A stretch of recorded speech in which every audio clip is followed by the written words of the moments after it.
Okay, welcome to the microphones of Pass It On. It's a pleasure. It's always a pleasure to have you here. Uh, I noted that I haven't seen you since you were here prior to the last election. Am I right? That you haven't seen me? In the studio. Oh, yeah, because when I came, I was at Roosevelt. Oh, great. I Okay. think we came All one right. time, But you're here. Oh, good. and thank you for the invitation. Well, it's good to have you. And the people who would want to know what is happening, I know quite often you don't get the opportunity to come to the people and tell the people what you're doing because of, I guess, finances, because it takes money to be on the air. So whenever there's an opportunity, we'll take advantage of it. It's good to have you.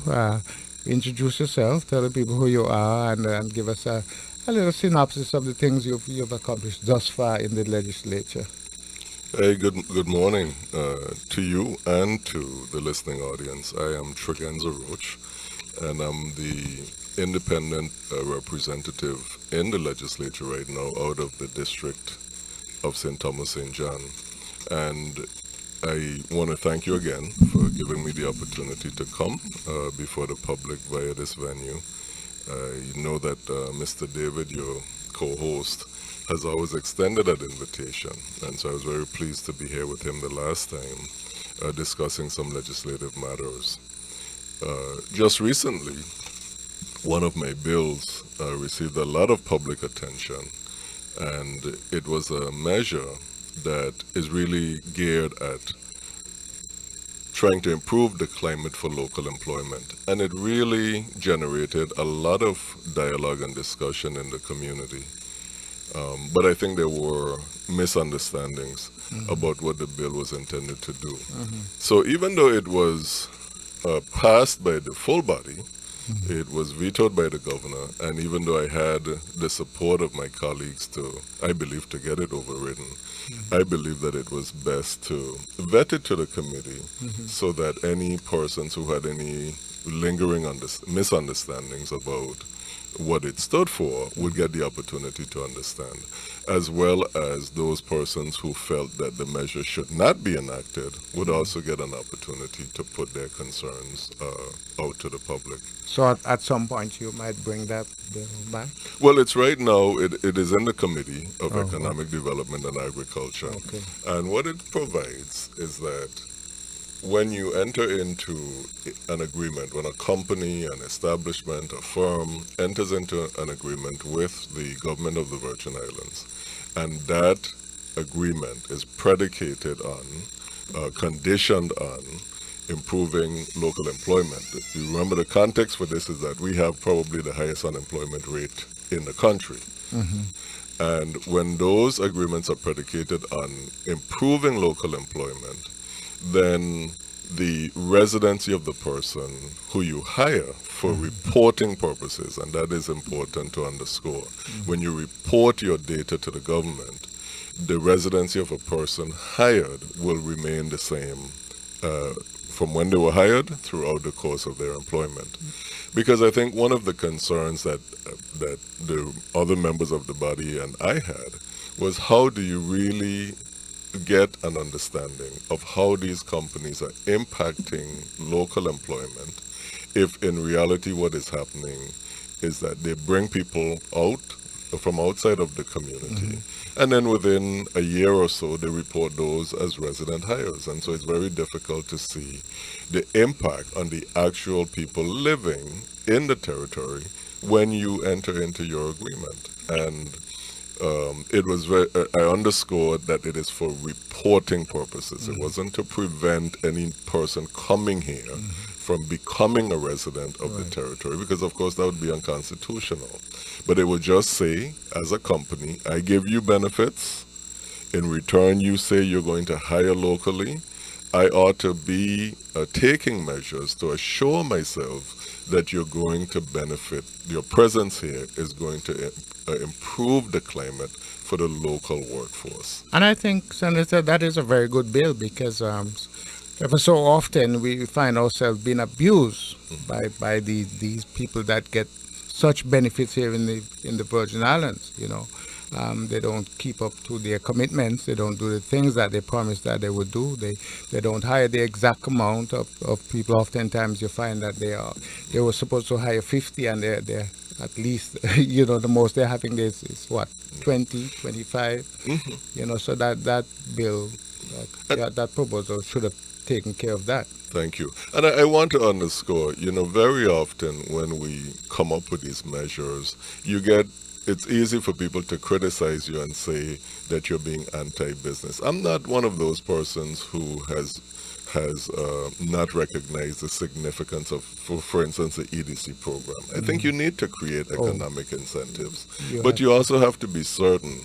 This comment that we hear all the time, the representatives from the Economic Development Authority, they come before us. Sometimes the university comes before us. Sometimes other entities come before us, and they echo this cry. They can't find people qualified locally. But when you bring people from away, you also invest in them. You give them professional development when you bring them from away. Right. So why can't we find brilliant minds that are here and choose to make those investments in them? Because I cannot defend to my people this idea that the skills are not here. In many instances, the skills may not be here. But in other instances, they can be nurtured in people who are capable of moving in their career from one place to another. And I think we have to create opportunity to do that. Well, I'm glad that you're still working on that bill, because we definitely need something like that to protect our revenues, protect our people here in the Virgin Islands. A hot topic, Senator, right now, it's the GRS. And I noted last year when the GRS suspended giving loans to their members, retirees, etc. And here it is, later on we learn that they suspend giving loans to their members, but yet they were lending out large sums of monies, to big corporations and franchises, and you hear that, and one wonders what is going on. And the scathing report that came out there by the Accountant General, doesn't speak well for us. So what are your thoughts? Is anything in your hopper that you have to remedy this problem that we have with GRS? Well, two things. I think, first of all, we would have to agree that some of the investments that have been made by the GRS have been questionable. I think even the board members, particularly the one that dealt with insurance policies, when they have come before us, they've recognized that some of them have not been good investments, and others have been good investments. But despite that, I think we have to underscore that a lot of the problems of the GRS come from the underfunding that was created by the central government with various measures that were passed impacting the system that were not funded. Now, when the GRS made the decision not to fund personal loans, I believe that was a means, it's my own personal opinion, and I believe that was to put pressure on the legislature and on the central government to respond to GRS cries about needing additional sources of funding. So I am hoping, you may or may not know that there's a measure that has been moving around the legislature, an actual piece of legislation that would require the GRS to restore the personal loan program. Okay. And of course, the employees out there saying, the money is guaranteed. It comes from your income. I mean, the payments come directly from your paycheck. And then, of course, they are also secured by the contributions that the member has already made into the system. So most people see it as pretty much a guaranteed loan program. You're going to get your money back if you lend your money to Virgin Islanders who are members of the system. And I don't always believe that we should have legislation to correct every issue, because I think some of these issues are rules and regulations of the entity should address this. And I really don't believe that GERS presented supporting evidence that would say that this loan program is a real negative with regard to their cash flow, because these payments, they are secured. Senator, before you go on, though, I would say that one of the contributing factors towards that problem would be the non-remittal of funds by the government of the Virgin Islands to the Yeah. retirement system. Well, that's definitely a problem. And of course, if you go back historically, you look at, for instance, early retirement programs that were put into effect Right. and again not funded. And so the real question becomes, there may be some management issues that I think you have to address in terms of handling of capital when you do get it. But you have to also consider, how are we going to shore up the system with regard to funding sources? Now, one of the ideas that I had, and I have to tell you that it's not really a popular idea for some people who drink, but I had an idea about creating, if you look at our tourism product, I mean, we have almost 3 million people who come here on a regular basis, and on an annual basis, sorry. And one of our products, of course, is rum. We drink, it's a discretionary act. The people come here and they drink. And I believed that if we proposed a tax on beverages, alcoholic beverages, a small tax, that would have created a funding stream that could support bonding authority on the part of the GERS. How Now, would this work? You mean if I purchase a beverage in a bar, or similarly, when you go to a restaurant and you have your food itemized and you have your drinks itemized, there would be a tax that would go to the individual alcoholic beverages. And at first, I was toying around with it in my head and thinking the same question that you raised, how would it take effect? And so I consulted with the IRB at the time, because before you put these measures into even put them down on paper, you ought to be prepared to explain them and to find out how would it work? How would it affect people? And what I thought was a problem, she addressed to me, and it was at the time Miss Anderson, who was the previous IRB director. And she said, well, the entities already report the sales in that category. You already have them reporting how income is generated through those sales already. And that stream brings in somewhere between 15 and 19 million a year. So you're looking at individual beverage sales in that amount to our government.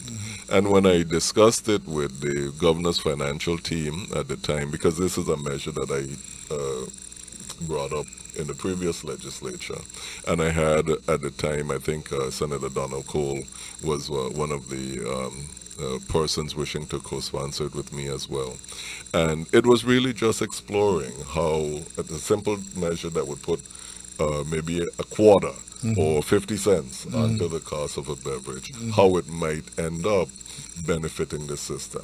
And one of the things we have to think about, because obviously there'll be some people who will come up and say, well, I'm not a member of the GERS, so why am I paying a tax to help support this entity? But I think the reality that we all have to look at is that this is a fundamental source of economic activity for the government of the Virgin Islands. And without it, many persons in our community derive the support for their health insurance from being members of the system, and their livelihood from being members of the system. And if it were to fail, the economic impact it would have on the entire community makes us all partners and interested persons in seeing that it does not fail. Right. One of the questions I have for you, if you have a bill with a sunset clause in it, for instance, I recall when we had a raise on the grocery receipts, and it was supposed to have a sunset clause on it, but yet it's still in effect. Well, if you have a sunset clause, you have to pay attention to the legislature, because the legislature can Extend it? Yeah, there can be some measure. Now, in this case, I'm not saying that that's what happened. Continue it? But in reality, any piece of legislation, any act, can either be amended, repealed, by the body. And so if you, for instance, I think one example might have been the Insurance Guarantee Fund, and the idea that we would borrow from it, and by a particular time it would be restored to a particular funding level. And of course, when you see the time coming and the funding level is not restored, then maybe some measures introduced to extend the period that you have to restore it back to. But talking about back that to funding. insurance guarantee fund, at one time it was mandatory to have at least $50 million in that particular Exactly. account. But has it changed? Has it? Well, it's changed the various amount? times. Various times. We've even had a conversation of whether that is an acceptable ceiling when you consider the value of real estate in the territory and Yeah. the potential impact of a storm Yeah. where people are either uninsured or underinsured. And the number of homes you have also. Yeah, but it's the ceiling has been kind of acted on in a number of instances, and of course money has been taken out of the fund on You borrow occasions as borrow well. some money from it, and is that money ever paid back, or Sometimes. sometimes it's paid back? Well, somebody proposed a bill one time. I don't know if there is for a rainy day fund. Do you have such a bill? I don't remember that one. Somebody thought about creating a rainy day fund that you put. Well, it's self-explanatory. Of a fund where if it rains, when hard times come, the monies will be there for that. Yeah. I remember vaguely hearing a senator talk about it. I don't know how far that he went with that one. Right. But I usually admire you, your stance on the floor, your questioning, especially one that comes to mind is the Hovensa deal. And I really admire it because you were asking the pertinent questions, the questions that needed to be asked. But my question to you,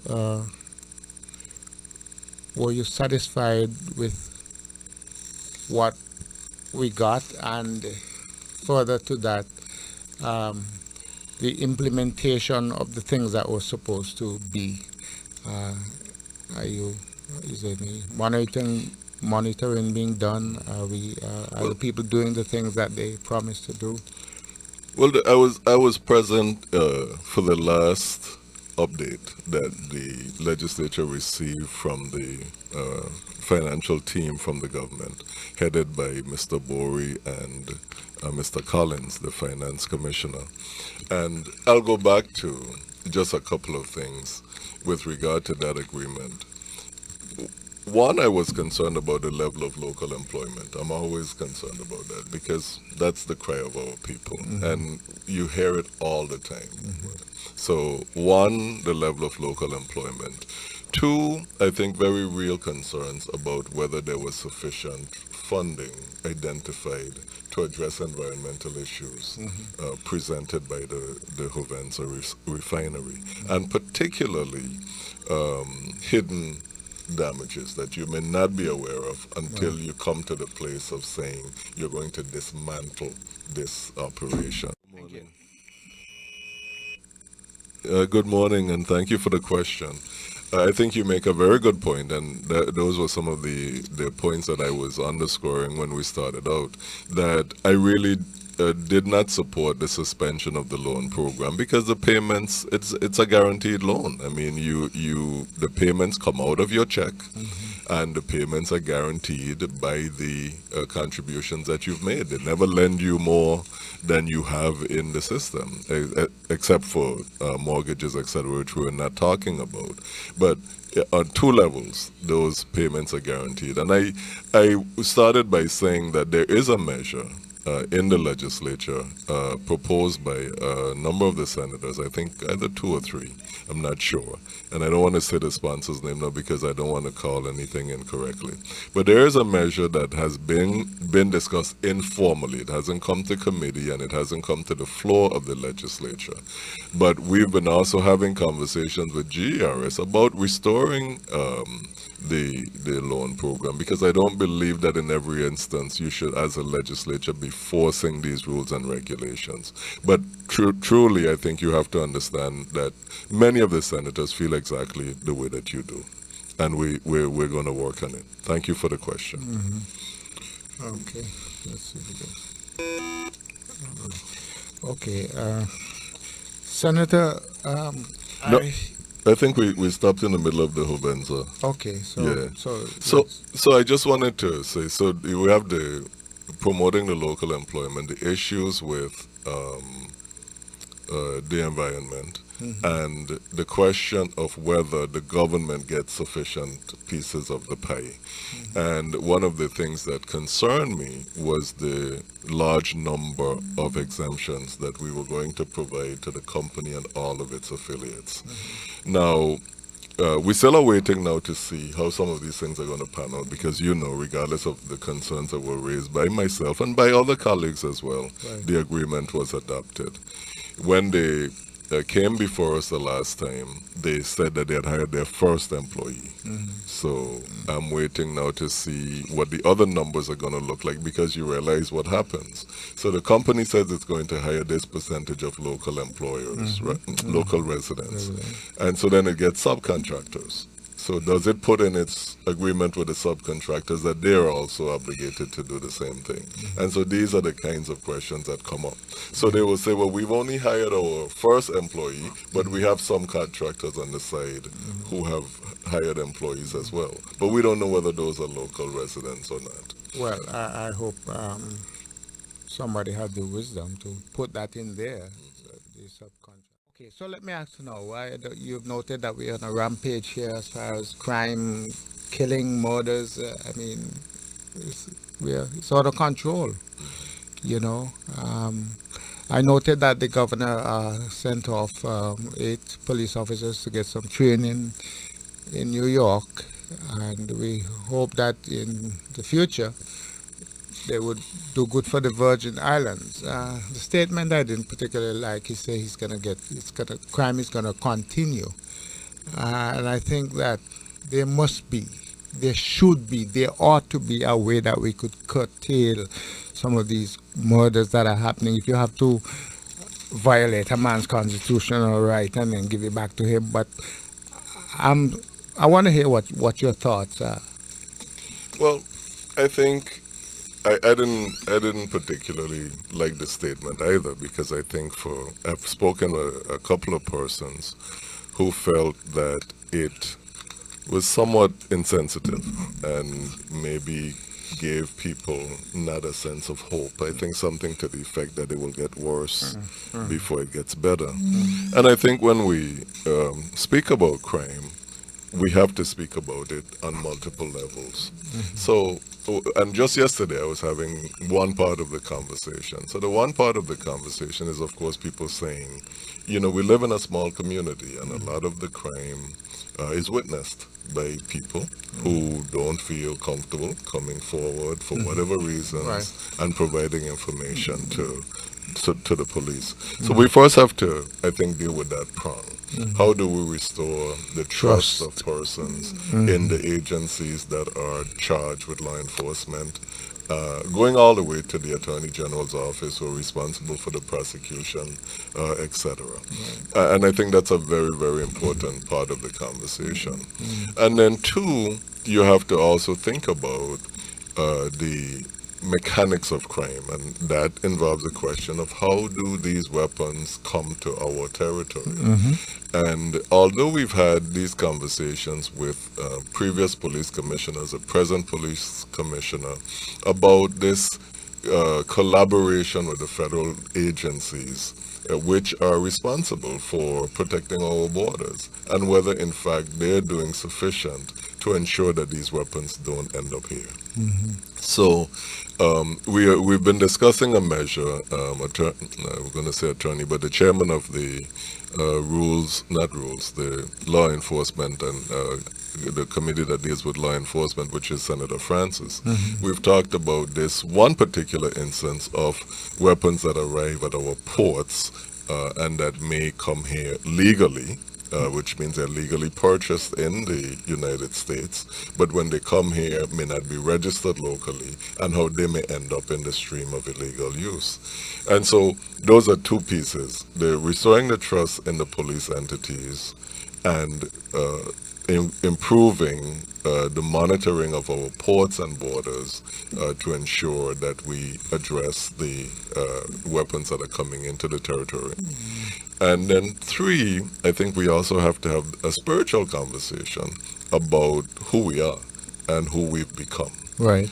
Because, I say if you have the urge to kill, which goes back to the weapon, or you don't value life, or you don't believe that there are consequences to your actions, then you can kill a person with anything. It doesn't have to be a gun. It could be a pencil. I think that could accomplish the task as well. Crime of passion is what you have, whatever weapon you have. Yeah. And so each of these pieces, I believe, is very important. And it together, I think they make us look at how we can make some inroads with the crime situation. Because again, if you beef up the police piece of the contact, the trust, the sharing of information, you build that up. If you build up the piece of monitoring your borders and your ports, etc., with regard to weapons coming in, you still have to deal with the hearts of persons who are inclined to crime. And I say to people all the time that, very often when we think of the situation of crime, violence, lawlessness, whatever you may want to call it, a lot of us don't want to take on any personal responsibility. But if you contribute in any way to lawlessness in your community, then you are contributing to an idea that lawlessness is tolerated. And so that runs to everything. If the law says that you should stop at a red light and you don't, you help to create a climate in which law breaking is possible. Right. You can't say, oh, well, I didn't kill anybody, so my law breaking is okay. If the law says that you're not supposed to be on your cell phone when you're driving, but you refuse to give it up, then you're a lawbreaker too. So a lot of us, we can defend our own conduct, but we point fingers at other people. And I think the responsibility for law enforcement, that is probably the fourth piece, has to be perceived as a responsibility that belongs to each and every person. And how they conduct their affairs, whether it requires of you to have truth in your dealings with others, because if I come to you and you provide a good or service and I believe that you're cheating me or stealing from me, whether you're a mechanic or an air-conditioned person or whatever the case may be, if the perception is that law enforcement is not operating throughout the society, then it makes it that much more difficult to have a law-abiding community. And I think if all of us think that we have some responsibility towards it, that is how it begins, I think, to change the climate. Would you be amenable to securing funds to raise the salary of the police officers? Yes, I think we have to look at that. I was actually going to say something about that because I think in general we have to consider government salaries because we're now entering into a paradigm where we have persons who are connected with government entities, whether they be semi-autonomous agencies, etc., where we have a new salary paradigm. We have persons above $300,000 in some instances, and then we have people who are at 20. And yes, you may have gone to school and prepared yourself in many ways to earn the income level that you do, but a society has to be concerned about people at every level. So, for instance, just yesterday, actually the day before yesterday, I got a call from one of the unions with regard to this retroactive pay issue. And I think over the years you've probably become very familiar with the idea that the government owes its employees hundreds of millions of dollars in retroactive pay.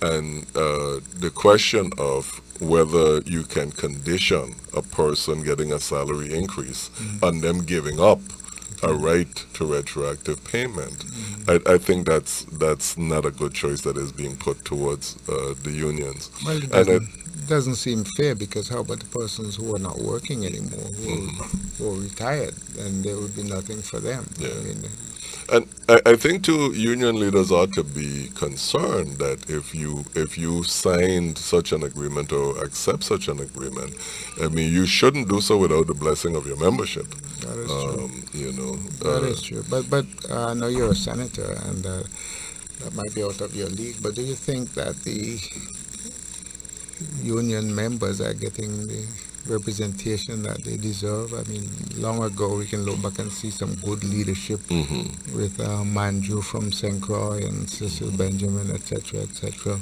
Well, and there's a people who looked out for their members. Well, I would be reluctant to make a judgment like that because, for instance, I had a lot of involvement with unions when I worked for the government. I mean, for government department. And so I had personal involvement with union leaders and had an opportunity to see them in action. And I don't have the same opportunity in every instance now. And so I don't want to cast aspersions on the leadership of the unions.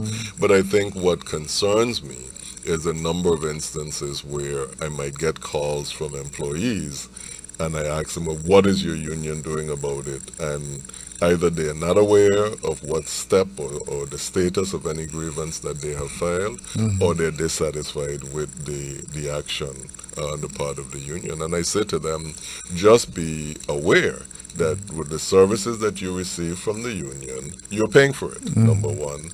And there are mechanisms in the union contracts and in the agreements for representation that give you a cause of action against the union when you believe that it's not representing you properly or has failed to represent you. And so to the extent that people may feel that they're not getting the kind of representation that they deserve or that they pay for, then I think that is to be measured by the number of instances where they take action against the union. And if that's not happening, then I think it suggests that they're satisfied with the level of representation. But I think it would be difficult to say that the unions are not doing a good job as they have done in the past, because right now I wouldn't have a basis for comparison. I think it's really been difficult for unions when they have come up against a government that says simply, well, we don't have any money. We can negotiate language issues and rules and regulations pertaining to the workplace and the nature of your employment or your role and tasks and responsibilities, but we have no money. And so that too must be taken into. And if there's no money, there's nothing we can do about it, right? Thank you. Well, I was just really going to add 2 points to what Mr. Morales was saying. And one is that when we've had the discussions in the legislature about putting the government workers implementing their wage agreements, etc. And I keep resisting the word raises because it's not raises. It's really just putting them on step where they belong. And that has never, the conversation has never been about the workers giving up any claim to any monies owed them. The conversation has always just been about, if we put these into effect, how are we going to sustain them? So this they've thrown us a curveball here with regard to this retroactive issue. One, and two, we have to remember that a few years back, the legislature created the Retroactive Wage Commission, and one of the products of that commission was an actual statement to each and every employee about what is owed them by the government of the Virgin Islands. And in fact, that's a debt that's been recognized because the government has made payments on that retroactive debt. So we should look at the fact that every single employee of this government, including some who have retired, each one has a statement saying what the government owes them in particular, and that's a real question as to whether any entity can come along now and give up that rate. Okay, Tito, thank you. You're welcome, sir. Yes, Senator. The number to call us is 41340 if you want to ask the senator a question. Senator Roach is in studio with us this morning. You're listening to Pass It On.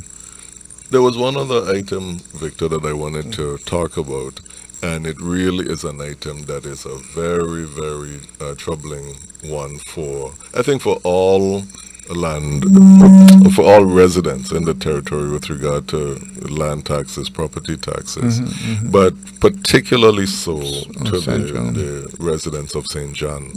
And we've had several meetings with the residents and representative groups about how there might be any relief that might be provided to St. Johnians.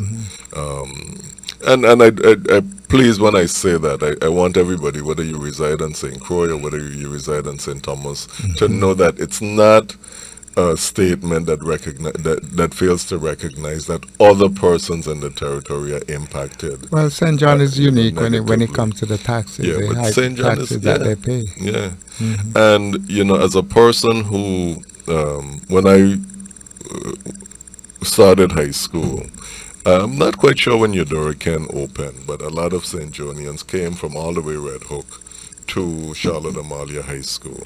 And so from a youth, I've been going to St. John, regularly. And if I look at the community in St. John and I look at persons who I went to school with, many of the persons of this age group have left St. John. Some of them live in St. Thomas and others of them live in the United States. And so that island has really lost its character because so many of the people who gave it that character and their descendants have been forced to leave the island. The indigenous people, they hardly own any, or they hardly could afford to own anything. But was there something significant that happened that caused the taxes to go up so high? Well, I think that one of the things that we have to, you never think that having a national park in your presence would be a negative. I mean, you never imagine that green spaces and pristine spaces that are preserved by the park would make your value go up. Right. You never think that this is going to be something that is going to lead you to complain. But when you think that 3/5 of the island belong to the park, it means that the remaining land, and it's a park that's growing, by the way, so it means that the remaining land, number one, skyrockets in price, and then you have the reality that you have these mega millionaires who come and build villas next to you, and all of these things impact negatively on your property. So then would you say it's by design to force the indigenous people out? Because if you can't pay taxes, you're going to get forced out. Well, I mean, whether it's by design or not, I think it's then incumbent on us to recognize the design or to recognize the problem and to try to act do something about it. Exactly. So what I've been thinking about is something akin to like a federal impact credit, like a federal impact land credit. And what that would do is to create a new exemption or a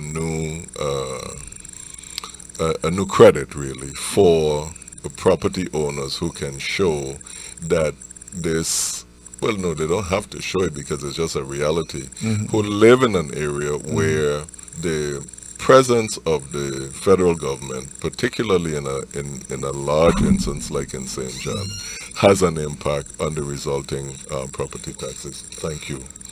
And in the case of St. John, I mean, 3/5 translates to 60%. So 60% of the land in St. John is controlled by the federal government. And I think that ought to be reflected in their tax reality. So I had that opportunity to discuss that idea. And of course, to make it acceptable in that all residents of the territory might be treated similarly, is that you can also arrive at a ratio for St. Thomas and a ratio for St. Croix. But I think that's one step forward in recognizing the specific realities of those living on St. John. Do you see any challenges to that, as somebody's going to call and say the playing field should be level? If I pay X amount of dollars, you should be paying X amount of dollars also. Yeah, and I think people will say that, but I think when when you come to constitutional issues, one of the things that the court asks is whether the different treatment applies to people who are all similarly situated. And I don't believe we're all similarly situated with regard to the realities of the person living on St. John. Yeah. And I think the problem I have is making sure that the credit reaches the people who most deserve it or who can most benefit from it. And so I think it has to be attached to homesteading and the recognition that these properties that receive the credit are homestead properties where people are actually living, within them, and not properties that are then put into the commercial stream. Okay.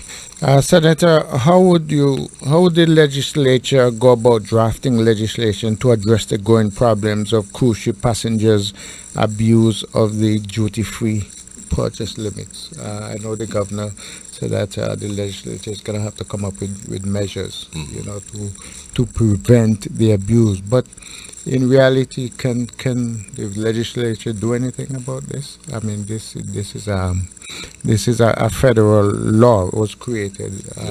Well, first I think I have to look at the data because I'm not quite sure the information that the governor has provided that I think that he would say supports the statements that he's made about it. So I think we have to begin with that. I'm not privy yet to the data that he feels supports this. I think a big portion of that has to be the type of conversation that we have with the cruise lines, because you go on board a ship when it's in, and you note whether the shops are open, whether they're closed, whether the amenities that they're still offering when the ships are in port. But the reality is that we are competing with the cruise ships, because these things that have become like cities, floating cities on the water, they have the shops that we have, they have the products that we have on shore. And when I think it was a Quantum of the Seas when it came here, and we went on board, all of us were very much taken by the large numbers of people who don't come ashore. Right. And I think, I don't remember what the ratio is, they say, of cruise passengers who don't even come ashore. But there's some who don't even come and buy lunch. Exactly. There's some you see walking along the roadways, and you don't know, aside from the fact that they're taxing your infrastructure, what is it that they're contributing to your economy. Exactly. You say that in one vein. At the same time, you recognize that we are a tourism economy, and some of these are issues that we have to speak with to the people who we identify as our partners in this industry. Exactly. That's it. Morning, how are you? Good morning. Good. Well, the legislature recently passed a bond measure, the Garvey bonding measure, and many of the roads are slated for improvements from those funds. There are various road projects that have been underway, and others that will continue to be worked, and I think they're getting ready to do some additional work now on the Rappoon Hill Road. The work that was completed on the what about the Road. road in for instance, Hidden Valley? The road in there coming out from off Harmony Road and turning into Hidden Valley, going towards the building 14.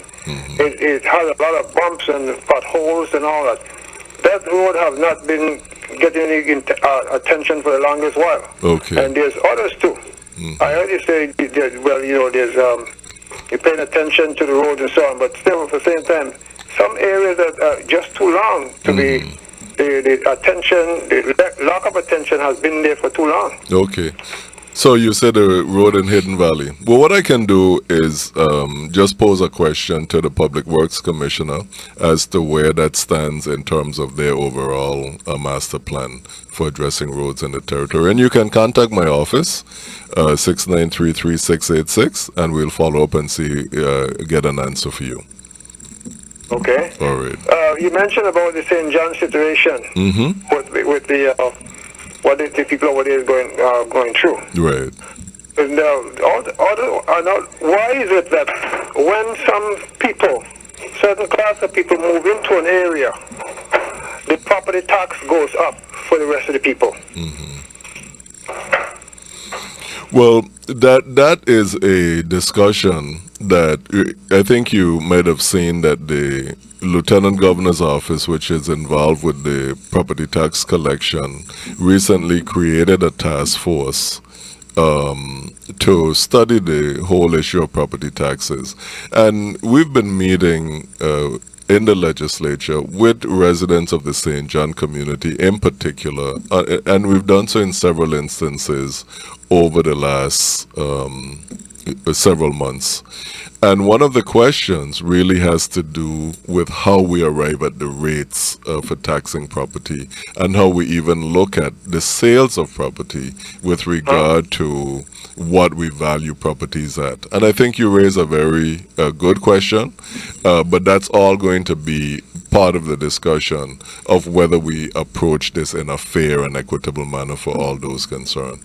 Because, I mean, you have no control over a person buying a property next to you and creating a multi-million-dollar abode.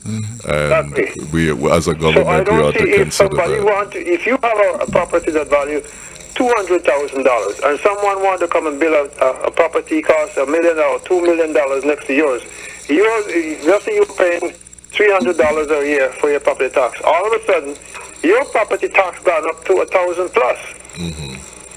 And that is unfair for not only St. John, I'm talking about in general. Your property tax has gone more than double, more than triple. And you can't afford to pay for that. And that's why a lot of people lose the properties because they cannot afford to pay the taxes. And it's not fair. I agree. That's to the local people. Yeah. I think we also, one of the things that was discussed in the last meeting we had about 2 weeks ago on the property tax issue was this same issue of the sales of people's property for non-payment of taxes. And there was even a discussion of whether we should consider imposing a moratorium on land sales, particularly on residences, for the period of time that it takes the task force to come up with solid recommendations about moving forward. So the same issue that you talk about, trust me, it's on the minds of your representatives as well. Okay, I'll call your office and I'll talk to you some more. Okay, thank you very much. Have a good day. Well, I just want to say something. I don't want to appear that I'm the only one who has been offering ideas about the St. John property tax situation, because that would not be correct. Right. And Senator Liebert has in fact offered some suggestions. I think he will get his own opportunity to talk about that. And it's actually a group of us. The last time we were in St. John, it was Senator Harrigan and Senator Ford and Senator, it was Blyden there, I can't remember, but Senator Millen Young, myself, and Senator Liebert. And each of us, we've all been trying to come up with a comprehensive bill to address this. I want to say, in addition, I think the caller does make, in some of the things he says, another point that I think is important. And that is that the park continues to grow. We say that it's at 60%, but the park continues to grow.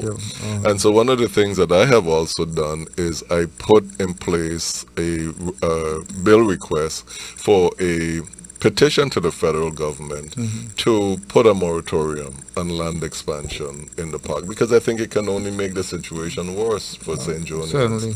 And again, you never expect that this is what you would have to do. Who would not want a park around them? But you have to look at the various impacts it's having on the local people, and you have to see if you can address them. How soon is that bill going to come to the floor? It can't be too soon. We've already drafted it.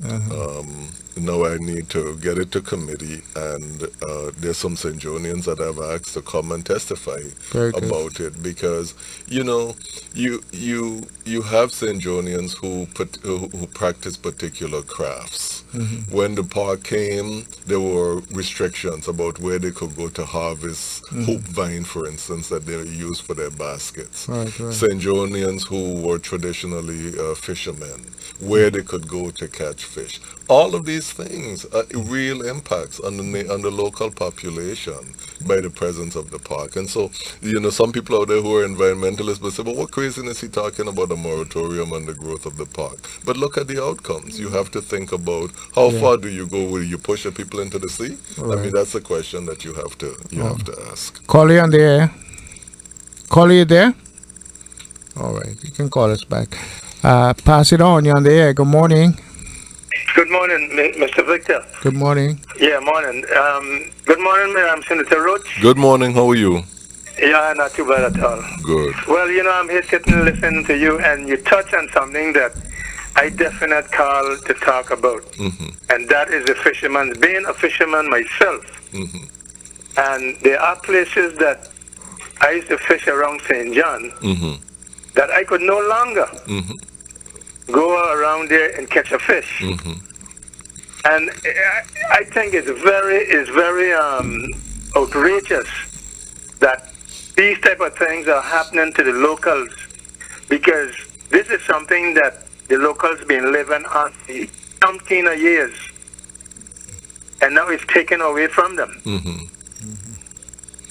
So I glad you touched on that, because that's exactly what I called to talk to you about. Yes. Yeah, I think that was expanded on the Bill Clinton in his last term. And it caused a lot of problems for the fishermen, including myself, because what happened is that all the fishermen, they had to cluster up on each other. Mm-hmm.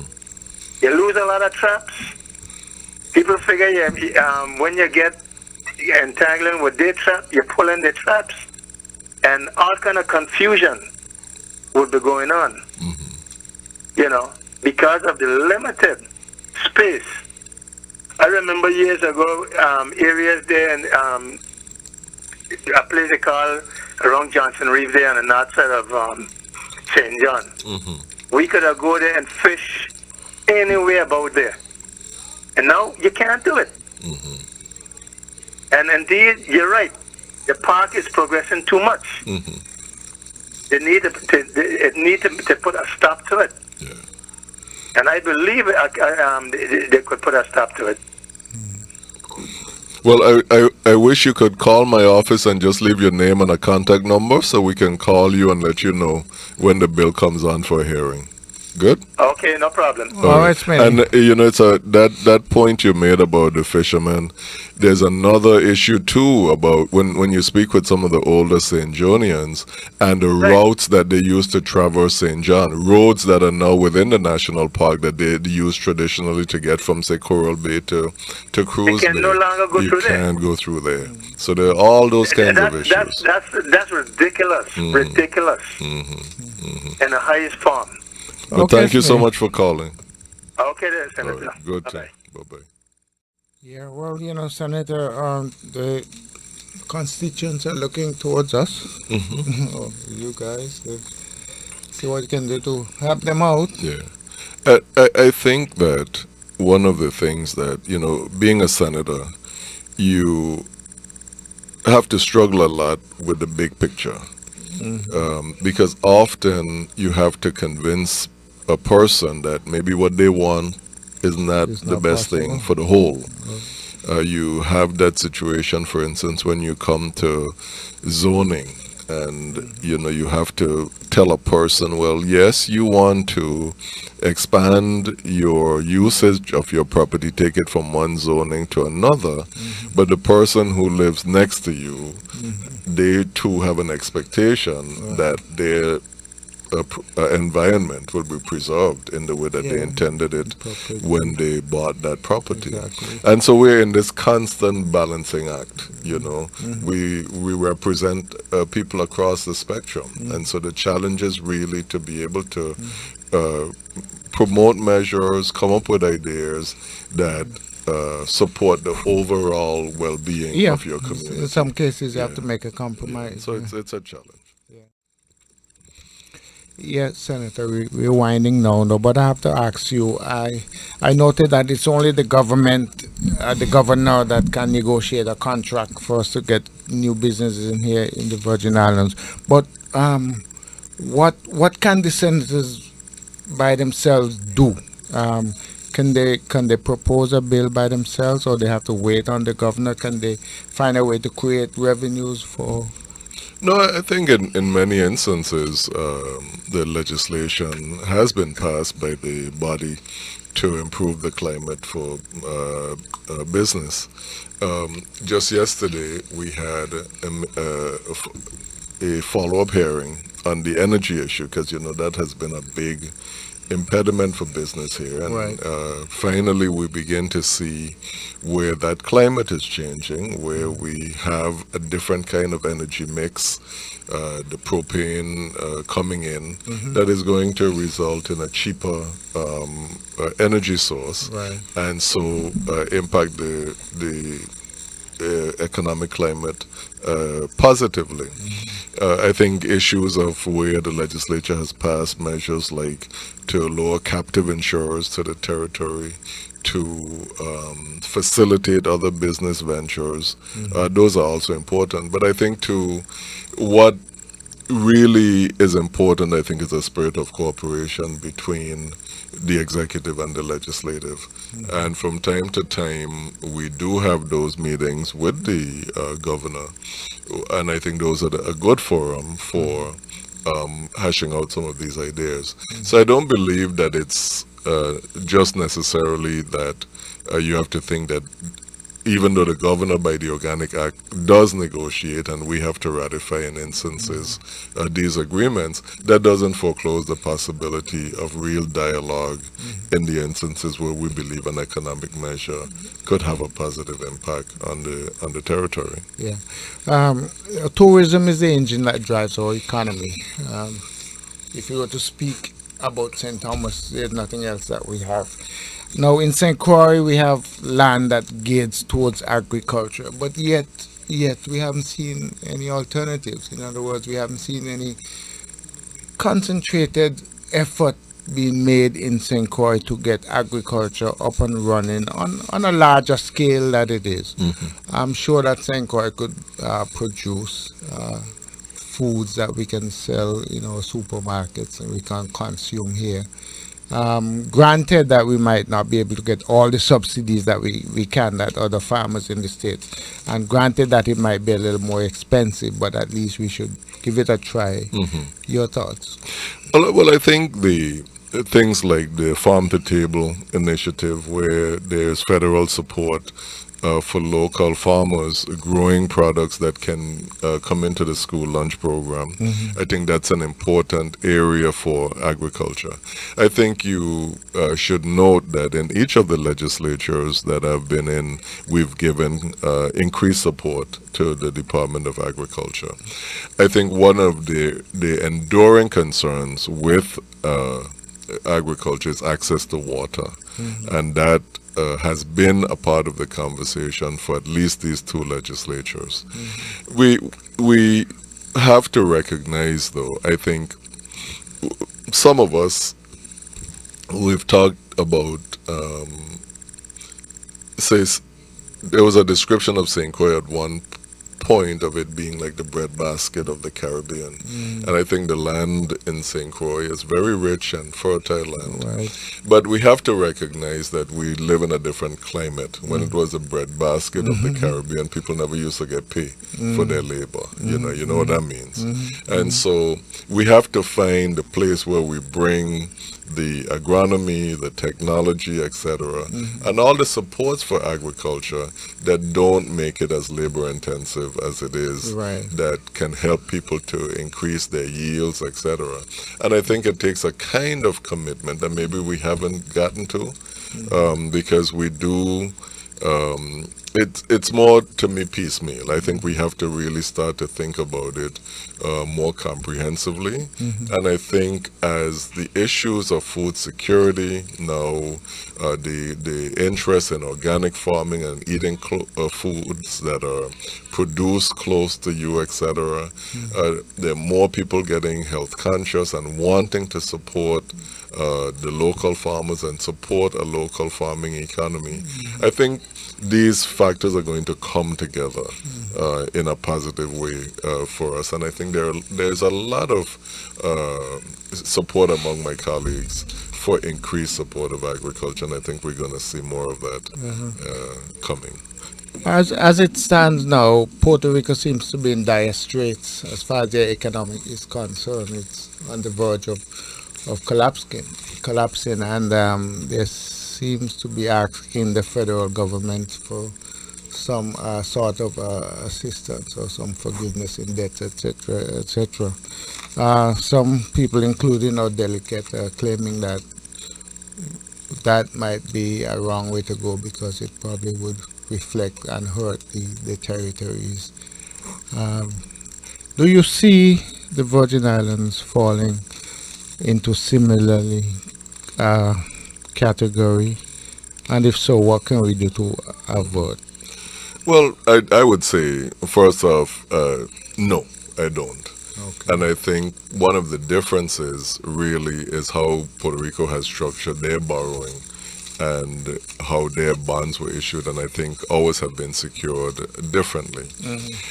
Nonetheless, because Puerto Rico is so large and so close to us, and it's probably the territory that has the most people, if you consider American Samoa, Guam, Northern Marianas, etc. We pale in comparison to the almost 4 million people that Puerto Rico has. So it's very, very difficult for us to not fall in its shadow. And very, very difficult for us to convince members of Congress not to think of us all as being in the same boat. But I think we have to continue to distinguish ourselves. One of the problems that when we were talking about our economic investment programs, our EDC programs, it's as if Puerto Rico acted to literally give away the store. And sometimes when we try to put measures in place that ensure that our economic development incentives will have the desired impact on the community, then people say, well, Puerto Rico is right next to us and they are doing this or they're doing that. But I think, and so that economic development measure 1, 2, the kind of rum incentives that they have given to their producers to create this climate of So it was a competition. mismanagement. Yeah, I think they've made mistakes. They made their bets, so now they must line it. Yeah, and so, but often we get that thrown at us. Yeah. Puerto Rico is doing this or Puerto Rico is doing that. Yeah. Puerto Rico has more influence in Congress, Puerto Rico this. And Yeah. look what the outcome, Right. has Senator, been. we have a minute to wrap up. Well, I just want to say thank you very much for having me here this morning. And I want to thank the listeners and the callers, every single one of them who called in with an idea or with a suggestion or with an issue. And I think you, in the Senate, you have to have thick skin. Some people think that I don't bawl out and scream out all the time. But my skin is thick. I don't take it personally, and I do understand the frustrations of people who feel that they're not seeing the outcomes that they want. But we will continue to work on their behalf, and please feel free, any concern you have, to call my office, 693-3686, and we'll be pleased to work with you and try to follow up on any issues and concerns you have. It was nice having you, Senator, Thank and you. I'm sure we'll have you on again very short.